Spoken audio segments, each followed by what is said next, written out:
অর্থের বৈচিত্র্য ও সৌন্দর্য বিধায়ক অলঙ্কারকে বলা হয় অর্থালঙ্কার।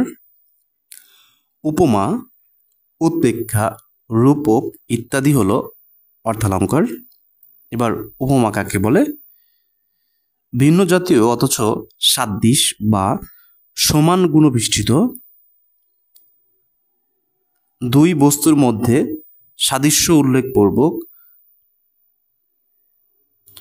তুলনা দ্বারা যে সৌন্দর্য উৎপন্ন হয় তাকে উপমা বলে। উদাহরণ: পাখির নীড়ের মতন চোখ তোলে নাটোরের বনলতা সেন। উৎপ্রেক্ষা, প্রবল সাদৃশ্যের জন্য উপমেয়কে যদি উপমান বলে ভুল বা সংশয় হয় তবে তাকে উৎপ্রেক্ষা বলে। উদাহরণ: আগে পিছে 5টি মেয়ে, 5টি রঙের ফুল। রূপক, উপমেয়ের সাথে উপমানের অভেদ কল্পনা করা হলে তাকে রূপক অলঙ্কার বলে। যেমন: মরণের ফুল বড় হয়ে ওঠে জীবনের উদ্যানে। এবারে শব্দালঙ্কার।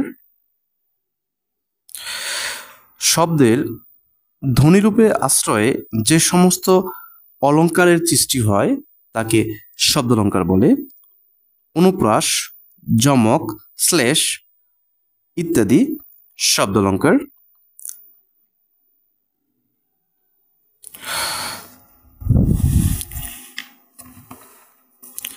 অনুপ্রাস, একই বর্ণ বা বর্ণগুচ্ছের বারবার বিন্যাসকে অনুপ্রাস বলে। যেমন: কাক কালো, কোকিল কালো, কালো কন্যার কেশ। দেখেন এখানে ক বারবার ধ্বনিত হয়েছে, এজন্য এটি অনুপ্রাস। যমক, একই শব্দে একই স্বরধ্বনি সমেত একই ক্রমানুসারে ভিন্ন ভিন্ন অর্থে একাধিকবার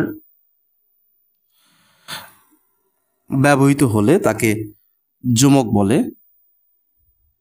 যেমন: ভারত ভারত খ্যাত আপনার গুণে। এখানে দেখেন ভারত দুবার এসেছে, কিন্তু এখানে প্রথম ভারত হলো ভারতচন্দ্র রায়গুণাকর এবং দ্বিতীয় ভারত হলো ভারতবর্ষ।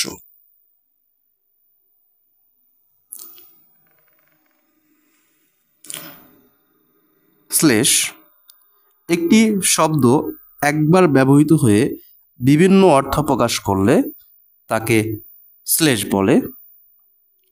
উদাহরণ: অতি বড় বৃদ্ধ পতি, সিদ্ধিতে নিপুণ, কোনো গুণ নাই তার, কপালে আগুন। এটি হলো শব্দালঙ্কার এবং অর্থালঙ্কারের প্রকারভেদ সহ উদাহরণ সহ বিস্তারিত